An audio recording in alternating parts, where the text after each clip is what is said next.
Now CUTV sits down with a student activist here in Montreal to talk about the police and their tactics in dealing with protesters here in the city. Now, Gabriel, can you tell me what happened recently with the SPVM and arresting students months after a protest? I mean, when did this protest happen? What's going on? So yeah, we are talking about 4 arrests that took place in the last month. 3 of the people who were arrested are elected members of our organization, so members of the executive team of ASSÉ. They were arrested in link with two open occupations that occurred on March 24 and on March 31st of this year. So we are talking about 4 months of research to find them. They were arrested at their homes on the morning, and they were charged with between 4 and 9 chefs d'accusation. We're talking about things like complot, méfait, entrée par infraction, avoir pris possession d'un lieu par la force. So it's a non-precedented situation. Right, now this is all stemming from a protest that happened against tuition hikes in the province of Quebec. Yeah. So there were 2 occupations on March 24 and on March 31st that were organized by our organization to protest against the announcement of the Charest government to increase tuition fees starting on September 2012. So those 2 actions were organized to respond to this announcement, and they were ordinary actions. This is the kind of action we do a lot each year. Those type of occupations were used by social movements like the student movement in the past years, in the past decades, even if there were never such arrestations.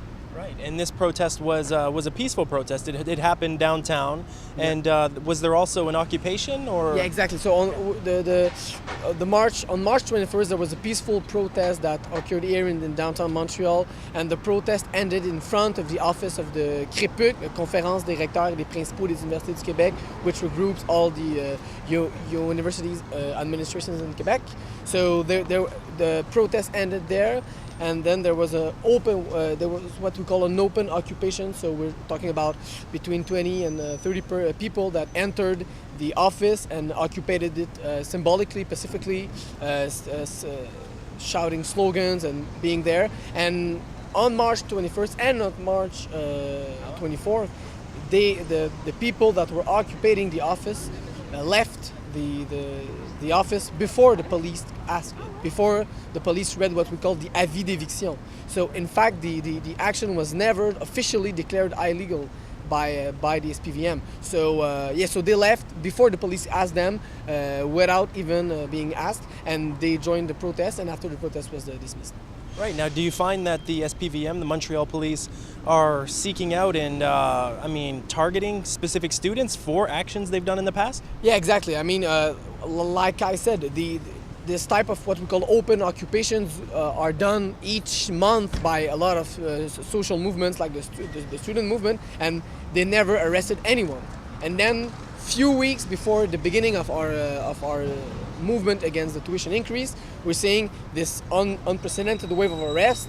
4 people arrested. In fact, there was a 5th person arrested a few days ago. So now we have 5 arrestations, and according to our lawyer and to the police, there might be at least 4 more persons that are going to be arrested. And we're talking about elected members of our organization and of militants that are really close to the national team. So, and what we see of the SPVM is that they are really targeting the people that are the most active, people that do the more action. They are targeting really this kind of person to try to demotivate them of taking actions in the year coming, and of trying to criminalize them in order that they won't continue to fight against the tuition increase. Right, they're trying to criminalize student activists. Exactly. Now, the organization that you represent, ASSÉ, I mean, what are you doing to try to raise awareness about this? Well, we, like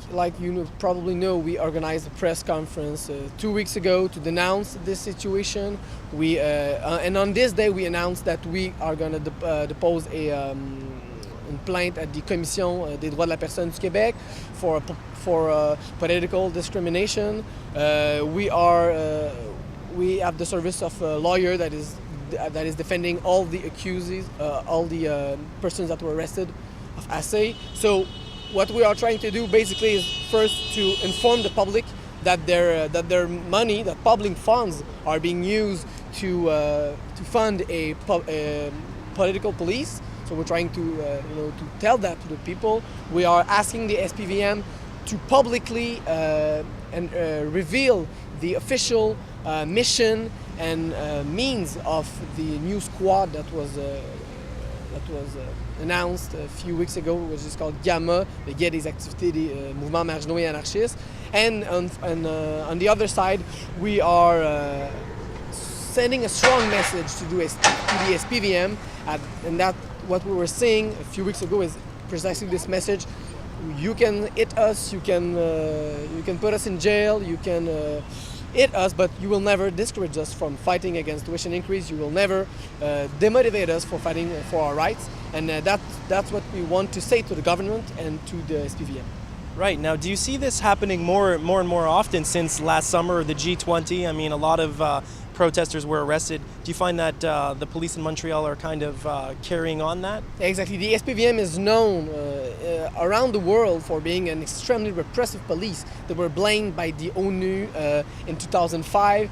There was a report that was accablant for them that was published this year about their practices of social discrimination, of racial discrimination.